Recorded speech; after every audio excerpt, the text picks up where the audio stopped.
जय भोलेनाथ। जटाटवी गलत जलम प्रवाह पावित स्थले गले लंबे लंबितांबुजंग तुंग मालिकां डमट डमट डमट डमट निनाद वड्डवर्वयं चकार चंड तांडवम तनोतु न शिव शिवम। सभी साथियों को जय भोलेनाथ। हम कर रहे थे एच टेट के प्रीवियस ईयर क्वेश्चन जो टीजीटी 2021 में पूछे गए थे। अपने सेशन को कंटिन्यू करने से पहले मैं आपको बता दूं, सबसे ज्यादा क्वेश्चन आपके बनते हैं मेंसुरेशन से, और मेंसुरेशन में कोई ऐसी ट्रिक नहीं होती है जिन क्वेश्चनों को आप हल कर सको ट्रिक से। तो अपने फार्मूलों को जरूर याद कर लेना। मेंसुरेशन टोटली डिपेंड करता है आपका फार्मूले पर। चलिए शुरुआत करते हैं। कालों के काल महाकाल के नाम से स्क्रीन के ऊपर पहला क्वेश्चन देखो। एक बेलन तथा एक शंकु के आधार की त्रिज्याओं का अनुपात दे रखा है। रेडियस का दे रखा है 3 4 और हाइट का दे रखा है 2 3। तो बताना है उसके आयतन का अनुपात क्या होगा। बेलन का आयतन आपको याद होना चाहिए पाई आर स्क्वायर एच होता है, और शंकु का आयतन 1/3 पाई आर स्क्वायर एच होता है। मैंने इसकी त्रिज्या को r1 मान लिया, इसकी त्रिज्या को r2 मान लिया। पाई से पाई कैंसिल कर सकते हो, यहाँ बचेगा आर स्क्वायर। तो बेलन की आर कितनी है, त्रिज्या ये है 3, तो 3 का स्क्वायर कर देना, ये हो जाएगा 9। और हाइट कितनी है बेलन की 2, तो यहाँ गुणा कर देंगे 2 से। रेशियो बताना है, तो यहाँ से हो जाएगा 1/3। और शंकु की जो त्रिज्या है वो कितनी है 4, तो 4 का स्क्वायर करेंगे 16। और हाइट का जो रेशियो दे रखा है वो कितना था 3, यहाँ गुणा कर देंगे और ये हो जाएगा 2 से इसको काट सकते हैं, 2 8 16, तो 9:8 ये आंसर हो जाएगा। उनके आयतन का अनुपात हो जाएगा 9:8, option number 2। If the attitude of an equilateral triangle is √6 centimetre then its area क्या होगा। एक समबाहु त्रिभुज की ऊंचाई √6 दे रखी है और इसका एरिया पूछ रखा है, क्या होगा। जैसा कि मैंने बताया था, फार्मूले आपको याद होने चाहिए। एरिया इसका होता है समबाहु त्रिभुज का, इसकी सभी भुजाएं बराबर होती हैं। साइड मैंने लिख दिया ए, सभी भुजाएं बराबर हैं, और इसका एरिया होता है √3/4 इंटू ए का स्क्वायर। आपको भुजा अगर पता चल जाए तो आप आसानी से इसका जो है एरिया निकाल सकते हो। और ये ए कहां से आएगी, यहां से आएगी। ये √6 जो दे रखा है ना, ये हाइट दे रखी है, और इसका हाइट का फॉर्मूला बनता है √3/2 इंटू ए। तो इसके बराबर रख देंगे, एच क्या है √6 है, तो यहाँ लिख देता हूँ √6 किसके बराबर है, √3/2 इंटू ए के बराबर है। यहां से इसको काटेंगे √3 से, तो ये क्या हो जाएगा √2 पर कटेगा, ठीक है। और ए कितनी आ जाएगी, ए आ जाएगी 2√2। अब कुछ बच्चे क्या करते हैं, यहाँ पर गलती कर देते हैं, √3 से √6 को सीधा 2 पर काट देते हैं। लेकिन ये 2 पर तो कटेगा, 3 दूनी 6, लेकिन √ नहीं कटेगा, √ एज इट इज रहेगा। इस बात का ध्यान रखना है। तो ए आ जाती है 2√2, तो यहाँ रख देना, आंसर आ जाएगा। ये बनेगा √3/4 इंटू ए का स्क्वायर। ए कितना है 2√2 इंटू 2√2। यहाँ से क्या है 2 दूनी 4, इससे ये कैंसिल आउट हो जाएगा। तो ये क्या बनेगा, इसको गुणा करेंगे तो ये कितना होता है 2 बन जाएगा। तो आंसर क्या आ जाएगा 2√3 आ जाएगा, ठीक है। ये आंसर हो जाएगा। देख √2 को गुणा करना है √2 से, तो ये 2 बन जाता है। इस बात का भी ध्यान रखना है। इसका मतलब क्या होता है 2 के ऊपर ये √ का मतलब 1/2, और यहाँ पर भी क्या हो जाएगा 1/2। अब देखो बेस बराबर है और गुणा करते हैं तो पावर जुड़ जाती है मल्टीप्लाई करते वक्त, तो 2 की पावर 1 हो जाएगा, इसलिए यहाँ पर ये 2 आया है। How many number lies between 10 and 300 which leaves always a remainder 3 when divided by 4। देखो 10 और 300 के मध्य ऐसी कितनी संख्याएं आती हैं जो 4 से भाग देने पर 3 शेषफल छोड़ती है। तो ऐसी कितनी संख्याएं हैं वो बताना है। ऐसी संख्याएं ज्ञात करने के लिए आपको एक फार्मूला याद होगा। वो निकालते कैसे हैं, वो निकालते इस फार्मूले से, a + n-1, और ये हो जाएगा इनटू में d, AP से निकालेंगे। तो 10 और 300 के मध्य आपको पता होना चाहिए, एक संख्या यहाँ पर आती है 11, इसके बाद आती है 15, इसके बाद आती है 19, और लास्ट में अगर 300 से पहले की बात करें तो ये आ जाएगी 299। इस तरीके से ये संख्याएं हैं कितनी, 11 से लेकर 299। देखो 11 को 4 से डिवाइड करेंगे तो 4 दूनी 8, 3 शेष बचेगा। 15 को करेंगे तो 4 × 12, 3 शेष बचेगा। 4 × 4 = 16, यहाँ 3 शेष बचेगा। इसको डिवाइड करके देख लेना, तो यहाँ पर भी 4 शेष बचेगा। तो बताना है कि ये संख्याएं हैं कितनी। इन संख्याओं को निकालने के लिए ये फार्मूला है। Tn का मतलब लास्ट टर्म होती है 299 दे रखी है 299। ए का मतलब होता है ये वाला पहला पद कितना है 11 + n निकालना है, और -1। डी का मतलब होता है कॉमन डिफरेंस, यानी कि 15 और 11 का डिफरेंस 4, 19 और 15 का डिफरेंस 4। दूसरे पद से पहला पद माइनस करके देख लेना, डी की वैल्यू आ जाएगी। तो यहाँ लिखेंगे कितना 4। अब बिल्कुल आसान हो चुका है, इसको यहाँ से माइनस करेंगे, 11 को इधर लेकर आएंगे तो ये माइनस हो जाएगा 288, और इज इक्वल टू ये बचेगा n-1, और ये 4 को इधर ले आएंगे, इसको भाग कर देगा ये 4 × 7 = 28, और 4 दूनी 8 इज इक्वल टू n-1। तो n की वैल्यू कितनी आ जाएगी, n की वैल्यू आ जाएगी 73। तो ये कितने हैं संख्याएं 10 से लेकर 300 के मध्य 73 ऐसी संख्याएं हैं, तो 4 से डिवाइड करते हैं तो 3 शेष छोड़ते हैं। ए की लक्ष्य भेदने की प्रायिकता 4/5 है, प्रोबेबिलिटी 4/5 है लक्ष्य भेदने की ए की। इसका मतलब क्या होता है, अगर ये 5 निशाने किसी टारगेट पर लगाता है ना, तो 4 निशाने सही लगते हैं। इसका मतलब हम कह सकते हैं जो मिस होता है वो कितना है, वो है 1/5, यानी 5 निशानों में से एक बार वो मिस कर जाता है, तो ये मैंने लिख दिया। ठीक है, हिट कितना करता है 4/5, 5 निशाने लगाए तो 4 उसके लग जाते हैं। इसी प्रकार बी है, इसकी जो प्रायिकता है वो भेदने की 3/4 है। इसका मतलब ये 4 निशाने लगाता है ना, तो 3 लग जाते हैं, तो एक निशाना नहीं लगता कुल 4 में से। जब ये 4 लगाता है इसकी हो जाएगी मिस। अब क्वेश्चन निकालना क्या है, क्वेश्चन में दोनों में से यदि दोनों को एक एक अवसर दिया जाए तो दोनों में से केवल एक द्वारा ही लक्ष्य भेदने की प्रायिकता क्या होगी। देखो ए की प्रायिकता है 4/5, अगर इसका निशाना लगा, ए का निशाना अगर लगता है तो इसका मतलब ये निशाना नहीं लगेगा बी का, और इसकी कितनी प्रायिकता है नहीं लगने की 1/4, तो इसको गुणा कर देना इसमें 1/4 से। और इसके बाद हम बात करें बी की, बात करें तो बी की जो प्रायिकता है, प्रोबेबिलिटी बनती है निशाना लगाने की, वो 3/4 बनती है। और ए की, इसका मतलब अगर इसका निशाना लगता है तो इसका निशाना नहीं लगेगा, ये मिस वाला इसमें गुणा कर देना अपोजिट में, ये है इसका बस सूत्र 1/5। और क्या करना है, इसको ऐड कर देना, ये 4 से 4 ये हो जाएगा 1/5 प्लस इसको करेंगे तो 3/20। ठीक है, एलसीएम ले लेना, 20 एलसीएम आ जाएगा, 5 चौका 20, ये हो जाएगा 3, तो कितना हो जाएगा 7/20। ये आंसर बन जाएगा। लक्ष्य भेदने की प्रायिकता है option number 4, 7/20। Ratio and proportion से ये क्वेश्चन आपके कॉमन क्वेश्चन बनते हैं, और इसके 3 फार्मूले होते हैं। ठीक है, ये निकालने का होता है मीन प्रोपोर्शनल मध्यानुपाती, और ये निकालने का होता है थर्ड प्रोपोर्शनल यानी कि तृतीय अनुपाती, ये चतुर्थानुपाती निकालने का फार्मूला। किसी प्रकार के किसी भी उस चक्कर में मत पड़ना, किसी फार्मूला और एक्स्ट्रा कुछ भी यूज नहीं करना है। आपको सीधा 3 वैल्यू दी मिलेंगी, 2 मिलेंगी, जैसे मान लिया 2 अंक दे देगा, गुणा करना है, अंडर रूट कर देना, मध्यानुपाती आ जाएगा। ठीक है, 2 अंक दे रखे हैं ए और बी, और पूछ दिया तृतीय अनुपाती क्या होगा, तो बी को 2 बार गुणा कर देना, ए से डिवाइड कर देना। अभी हम क्वेश्चन में करेंगे चतुर्थानुपाती निकालना है, तो 3 अंक दिए मिलेंगे, A B C, B C को गुणा करके ए से डिवाइड कर देना, सिर्फ डायरेक्ट आंसर आ जाएगा। ठीक है, तो सवाल पढ़ते क्या है, देखो सवाल है 12 और 30 के तृतीय समानुपाती। देखो 12 और 30 तृतीय अनुपाती की बात करता है, अंक दे रखे हैं 12 और 30, इसका मतलब क्या है, ये ए है ये बी है। ठीक है, और तृतीय अनुपाती कैसे निकालते हैं, बी को 2 बार गुणा करके ए से डिवाइड कर देंगे, यानी कि 30 गुणा में 30 और बटे में कर देंगे क्या ए कितना दे रखा है 12, ये आ जाएगा क्या तृतीय अनुपाती। और दे रखा है इसमें 9 और 25 का मध्य अनुपाती, और मध्य अनुपाती क्या होता है मैंने बताया, ये दे रखा है 9 और 25, 9 और 25, ये है ए ये है बी। फॉर्मूला क्या है, गुणा करना है और इसको अंडर रूट कर देना है, बस इसका रेशियो बताना है। तृतीय समानुपाती और मध्य अनुपाती का रेशियो बताना है। क्या हो जाएगा, देखो 30 गुणा 30/12, यहाँ लिख लेते हैं 30 गुणा 30/12, रेशियो बताना है ये 9 गुणा में 25 और इसका अंडर रूट। बस देखो इसको हम काट सकते हैं, 25 निमा 225, 225 किसका अंडर रूट होता है, ये आ जाएगा 15, तो यहाँ पर आ जाता है 15। ठीक है, और इसके नीचे हम यहाँ पर 1 लिख लेते हैं, यहाँ रेशियो में दे रखा है, तो इसको क्रॉस में गुणा कर लेना, यहाँ पर आ जाएगा 30 गुणा में 30 रेशियो, ये गुणा करेंगे तो 15 गुणा में 12, बस इजी है। 15 दूनी 30, 2 से काट देना, 2 6 12, 6 से 6 5 30, तो कितना आ जाएगा 5:1 आ जाएगा। तृतीय अनुपाती और मध्य अनुपाती का अनुपात पूछ रखा था, तो ये आंसर हो जाएगा। सिर्फ टोटली डिपेंड करता है इसके ऊपर। अगर आपने इसको अच्छे तरीके से समझ लिया तो एक सवाल आपका जरूर पूछा जाएगा यहाँ से। यदि माध्यिका 20 है और प्रत्येक आंकड़े में 2 की वृद्धि कर दी जाती है तो नई माध्यिका क्या होगी। जब भी आपको कोई माध्यिका दे रखी है, मीडियन दे रखा है, और उसमें प्रत्येक आंकड़े में वृद्धि करने की बात करता है, जैसे 2 की 3 की 4 की 5 की, तो क्या कर देना उस मीडियन में जोड़ देना। बस 20 माध्यिका थी ना, तो इसमें 2 की वृद्धि की गई थी, तो डायरेक्ट आंसर लगाया ना, 20 की जगह क्या हो जाएगा अब 22 हो जाएगा, क्योंकि 2 की प्रत्येक में वृद्धि की जाती है। अगर 3 की वृद्धि होती है तो इसमें आंसर हो जाता 23, 4 की होती तो 24 आंसर हो जाता। ठीक है, सीधा डायरेक्ट कर देना, जितनी वृद्धि होती है उसमें जोड़ देना, मीडियन में आंसर आ जाएगा।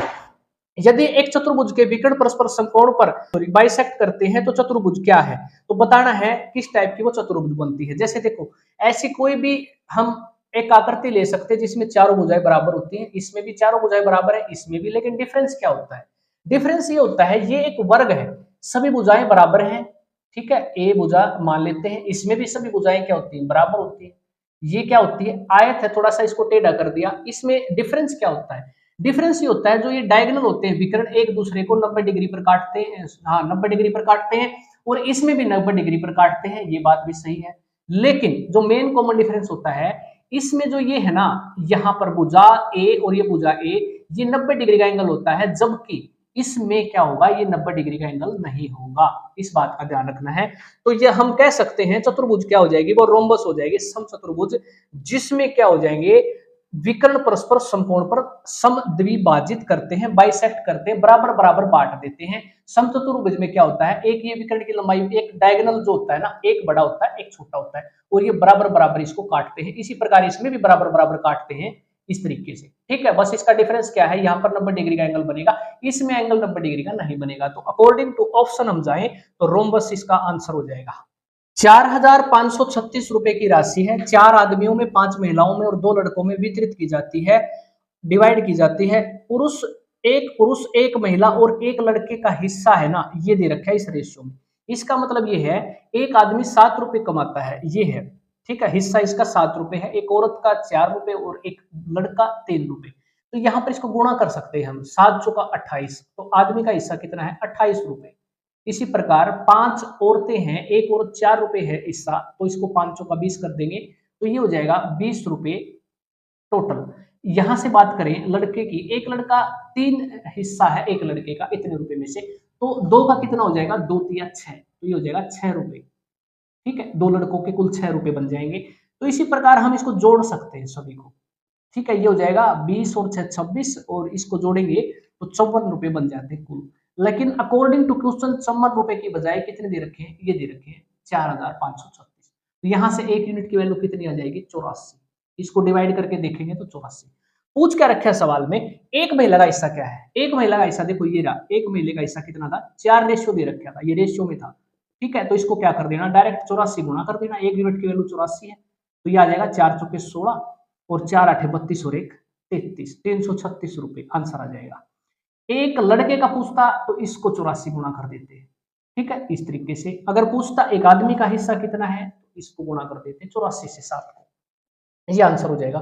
1 से 100 तक में से एक संख्या चुनी जाती है, इसके अभाज्य होने की प्रायिकता क्या है। सॉरी, सबसे पहले बात करते हैं प्राइम नंबर की। प्राइम नंबर क्या होता है, जो एक और अपने आप से डिवाइड होता है उसको प्राइम नंबर बोलते हैं। 1 से लेकर 100 तक 25 प्राइम नंबर होते हैं, इसको याद रख लेना, एग्जाम में पूछा जाए तो कैलकुलेट करके मत देखना। 1 से लेकर 100 तक प्राइम नंबर होते हैं 25। पूछा क्या गया है, प्रायिकता बतानी है अभाज्य होने की। जब आपको पता है कुल कितनी पूछ रखा है, अभाज्य संख्या होने की प्रायिकता, तो यहाँ अभाज्य संख्याओं कितनी है, अभाज्य संख्या 25 है, और कुल 1 से लेकर 100 तक की बात है, तो कुल नीचे लिख देंगे 100, तो आंसर कितना आ जाएगा, 1/4, यही आंसर हो जाएगा। जो पूछा गया है उसको लिखेंगे ऊपर, अभाज्य अंकों की प्रायिकता पूछ रखी है और कुल अंक कितने हैं 1 से लेकर 100 तक, तो अभाज्य संख्या होने की प्रायिकता 1/4 आ जाएगी, जो पूछ रखा है, और आपको पता है प्राइम नंबर 25 होते हैं, ठीक है। इस तरीके से सॉल्व कर देगा। एक थैले में 24 बाल्स हैं, जिसमें से x लाल है, सफेद है, 2x नीले हैं, 3x। अगर मैं इसको जोड़ दूं तो कितनी गेंदें बन जाती हैं, यहाँ पर 6x, जो कि किसके बराबर है, 24 के बराबर है। तो यहाँ से x की वैल्यू कितनी आ जाएगी, 6 चौका 24, तो यहाँ से गुणा कर देना, x की वैल्यू 4, यहाँ रखेंगे तो 4 दूनी 8 और यहाँ रखेंगे तो 4 3 12। कुल मिलाकर लाल गेंद 4 है, सफेद 8 है और नीली 12 है, टोटल गेंद है 24 गेंद। सवाल में पूछ रखा है, यदि एक गेंद यादृच्छिक का मतलब होता है ब्लाइंडली निकालना, बगैर देखे निकालना, निकाली जाती है तो लाल गेंद नहीं आने की प्रायिकता, यानी लाल गेंद तो आने ही नहीं चाहिए, तो आ कौन सी सकती हैं, सफेद भी आ सकती हैं और नीली भी आ सकती हैं, जिसकी संख्या कितनी बनती है, कुल 20 बनती है, और टोटल कितनी गेंदें हैं, 24। तो बस इसको डिवाइड कर देना 24 से, ये आ जाएगा, किससे कटेगा, 4 5 20 और 4 6 24, ये आंसर बन जाएगा। जो लाल गेंद नहीं आने की पूछ रखी है ना, तो इसको छोड़ देना, बाकी जोड़कर टोटल से डिवाइड कर देना। अगर पूछता सफेद गेंद नहीं आने से, ये सफेद गेंद नहीं आने की प्रोबेबिलिटी पूछता, तो इसको यहाँ पर हम नहीं लिखते, 12 और 4 को लिखते, 16/24 लिख देते। नीली गेंद की प्रोबेबिलिटी नहीं आनी चाहिए, इसकी पूछ लेता तो इसको हटा देते, 8 और 4 12, 12/24, तो 1/2 आंसर आ जाता। ये क्वेश्चन इंपॉर्टेंट है। यदि किसी त्रिभुज के कोऑर्डिनेट्स ऑफ 2 वर्टेक्स कोऑर्डिनेट क्या बोलते हैं, ये बोलते हैं निर्देशांक, ये होते हैं निर्देशांक, इसको बोलते हैं वर्टेक्स बोलते हैं इसको, ठीक है। ये वाले ये वर्टेक्स दे रखे हैं 6 3 1 7 और बताना है ये तीसरा निर्देशांक बताना है, ये वर्टेक्स बताना है, जबकि इसका केंद्रक दे रखा है। केंद्रक क्या होता है, सेंट्रोइड। जब हम यहाँ से एक माध्यिका डालते हैं, इसको बीचों बीच एक माध्यिका डाल दी, यहाँ से डाल दी और यहाँ से इस भुजा पर डाल दी, तो ये जो बीच में बनता है ना, यहाँ पर जहाँ पर ये भुजाएं मिलती हैं, इसको सेंट्रोइड बोलते हैं, इसको माध्यिका बोलते हैं। जो इसका केंद्रक है वो कितना दे रखा है, ये दे रखा है 1 और 5। बिल्कुल सिंपल है, अगर आप समझोगे तो इस क्वेश्चन को एक बार में ही समझ जाओगे और दोबारा अगर ये क्वेश्चन आए एग्जाम में तो आप करके आओगे। फार्मूला क्या कहता है, हमने 10वीं क्लास में पढ़ा था, ये फार्मूला होता है।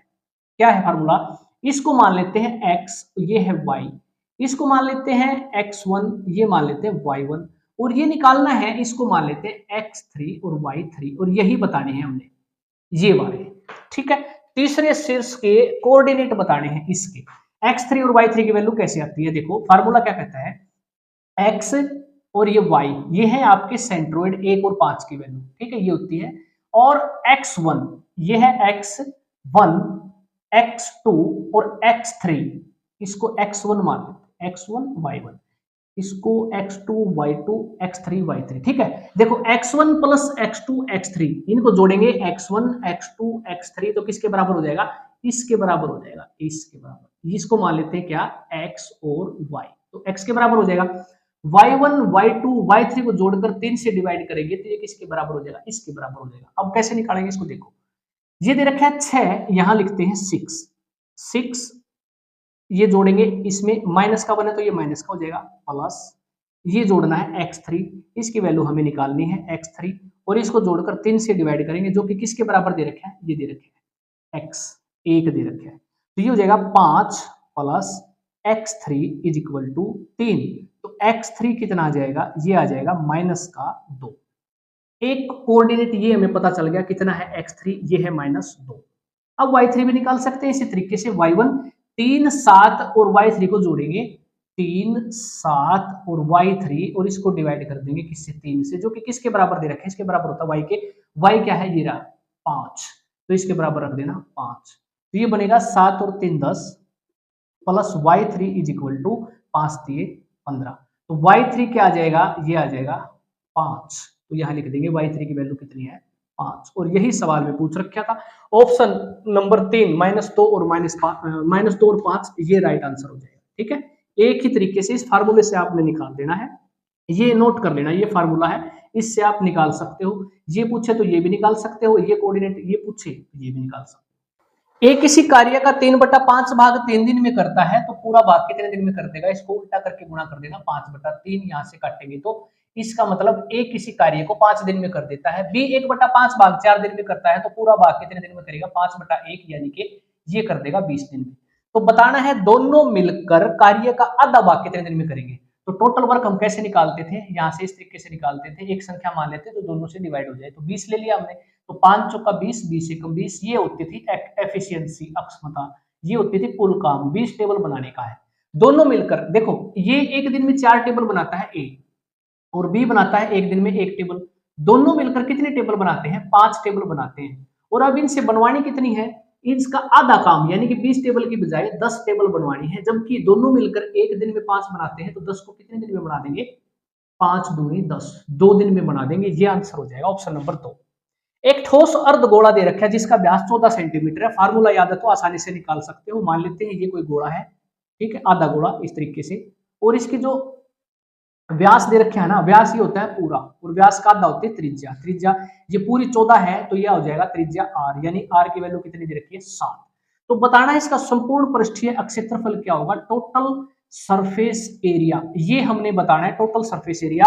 इसका फार्मूला बनता है 3πr square, 3πr square, formula याद है आसानी से निकाल सकते हो, 3 गुणा में 22/7, पाई की वैल्यू r दे रखी है कितनी, 7, और ये गुणा में 7, 7 से 7 कैंसिल हो जाएगा, और ये हो जाएगा 7 तिया 21, 21 दूनी 42, 4 21 दूनी 42 और 4 42 और 4 46, 462, ये आंसर हो जाएगा ऑप्शन नंबर 3, 462 वर्ग सेंटीमीटर। इस तरीके से 35 सेंटीमीटर त्रिज्या का एक पहिया 11 किलोमीटर की दूरी तय करने के लिए कितने चक्कर लगाएगा। देखो आप कोई भी एग्जाम दे लेना, ये सवाल जरूर पूछा जाएगा। देखो टोटल डिस्टेंस कितनी दे रखी है, 11 किलोमीटर है और बताना है 35 सेंटीमीटर त्रिज्या का एक पहिया। देखो अगर ये बात करें, ये पहिया है, पहिया एक सर्कल होता है, इसकी त्रिज्या दे रखा है 35 सेंटीमीटर की त्रिज्या है। तो हमें पता होना चाहिए ये एक चक्कर में कितनी दूरी तय करता है। एक चक्कर इसका क्या होता है, यहां से लेकर पूरा कंप्लीट एक चक्कर कितना डिस्टेंस तय करता है, यानी कि 2 पाई आर करता है। 2 गुणा में 22/7, 35 गुणा कर देंगे आर की वैल्यू 7 से कर देना, 7 5 35, 5 दूनी 10 और 22 को गुणा करेंगे तो 220 सेंटीमीटर ये चला जाता है एक पहिया। ठीक है, एक चक्कर में डिस्टेंस तय करता है 220 सेंटीमीटर। तो बताना है 11 किलोमीटर में कितने चक्कर लगाएगा। देखो 11 किलोमीटर को पहले मीटर में कन्वर्ट करेंगे तो 1000 से गुणा करेंगे, फिर 11000 मीटर को सेंटीमीटर में बदल देंगे, ये 2 जीरो और लगा देंगे, 1 मीटर में 100 सेंटीमीटर। और यहाँ पर एक चक्कर में 220 सेंटीमीटर चला जाता है, तो कितने चक्कर लगाएगा, यहां से आ जाएगा आंसर 11 दूनी 22 और 2 से काटेंगे तो 2 5 10, 5000 चक्कर लगा देगा। ये आंसर हो जाएगा ऑप्शन नंबर 3। इस लीनियर इक्वेशन में बताना है स्लोप क्या होगा, और स्लोप का फार्मूला ये बनता है, बस इसको याद रखना है और स्लोप निकाल देना। स्लोप क्या होता है, ये m, देखो ये वाला m की वैल्यू ये निकालनी होती है, तो ये फार्मूला है। तो यहां से y की वैल्यू यहां से निकाल देंगे, 3y किसके बराबर हो जाएगा, 3y इज इक्वल टू, ये चला जाएगा माइनस का 4 इधर हो जाएगा -4x और माइनस का 4 प्लस का हो जाएगा यानी कि +4। अब यहाँ पर y अकेला है और यहाँ पर y के साथ कौन है, 3 भी है, तो इस 3 को काटेंगे, इसका मतलब 3 से इधर डिवाइड कर देंगे और 3 से ही इन दोनों को इस तरीके से डिवाइड कर देंगे।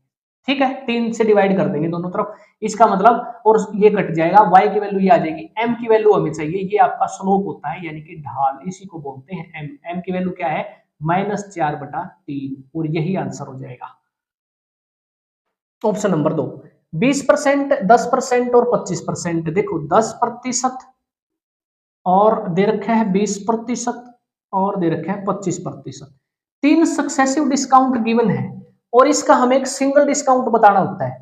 तो इसको कैसे ज्ञात कर सकते हैं, 10% का मतलब 1/10, 20% का मतलब 1/5, 25 का मतलब 1/4। इसका मतलब क्या होता है, इसका मतलब ये होता है 10 रुपए की चीज पर 1 रुपए का डिस्काउंट, यानी कि 10 रुपए से अब मूल्य उसका 9 रुपए हो जाएगा। 5 रुपए पर 1 का डिस्काउंट, वो 4 में बेची जाएगी, 4 पर 1 का डिस्काउंट यानी कि ये 3। और इस तरीके से अगर कटते हो तो हम काट सकते हैं, 10 पंजे 50 हो जाएगा और 9 तिया 27। 50 रुपए था और 27 रुपए हो जाता है, तो कितना डिस्काउंट दिया गया है, डिस्काउंट दिया गया है 23 रुपए और कितने पर, 50 पर। तो प्रतिशत के लिए 100 में गुणा कर देंगे, 50 दूनी 100, तो 23 दूनी 46% आ जाएगा, ये आंसर हो जाएगा। इस तरीके से आप क्वेश्चन करोगे ना तो कोई भी क्वेश्चन हल कर सकते हो। कई बार ऐसा होता है वो पूछ लेता है, जैसे मानकर चलो पूछ ले 11 सही 1/9%, 16 सही 2%, 2/3%, 9 सही 1/11%। अगर ऐसे मुश्किल सवाल दे दे इस तरीके से, तो आपको यही फार्मूला यूज करना है, यही कंसेप्ट पर आप क्वेश्चन सोल्व करोगे। अदरवाइज आपको ऐसे भी निकाल सकते थे, 10 और 20 इस इजिली दे रखा होता तो 10 + 20 और -10 गुणा में 20/100। ठीक है, ये हो जाता 30 माइनस, ये हो जाता 2 माइनस करेंगे तो 28% आ जाता 10 और 20 का एकल डिस्काउंट, 28% और इसके बाद फिर ये 25 बच गया ना, एक बार फार्मूला और लगाना पड़ेगा 25% के लिए, फिर ऐसे ही करेंगे, जोड़कर माइनस कर देंगे, 28 गुणा में 25/100, 25 चौका 100, 4 7 28, ये हो जाएगा 53 में से 7 गया 46। आंसर यहाँ से भी सेम आएगा, लेकिन ये फार्मूला तब फेल हो जाता है जब यहाँ पर इस तरीके से फ्रैक्शन दे देता है। ठीक है, तो इस तरीके से कर देना उस क्वेश्चन को सॉल्व। एक घन जिसके मुख्य विकर्ण की माप 4√3 है, तो आयतन बताना है। एक घन का आयतन क्या होता है, पहले तो ये देखो a³ होता है घन का आयतन। अगर आपको a पता चल जाए तो आंसर आ जाएगा। और इसका विकर्ण दे रखा है, विकर्ण का मतलब क्या होता है, घन का विकर्ण होता है √3a, जो कि क्या दे रखा है, 4√3 दे रखा है। तो बस यहां से क्या हो जाएगा, a आ जाएगी कितनी, 4, और इसका आयतन बताना है, तो 4 का क्यूब कितना होता है, 64। ये आंसर हो जाएगा ऑप्शन नंबर 3। तो हमने आज 107 क्वेश्चन को कंप्लीट कर लिया है, कल के सेशन में बाकी क्वेश्चनों को हम करेंगे। ठीक है, वीडियो आपको कैसी लगती है कमेंट बॉक्स में बताते रहा करो, कोई किसी प्रकार की कोई प्रॉब्लम आती है तो कमेंट में पूछ लिया करो, मैं जवाब दे दूंगा। ठीक है, वीडियो को लाइक शेयर सब्सक्राइब करना मत भूला करो और कमेंट में जरूर लिख दिया करो। जय भोलेनाथ।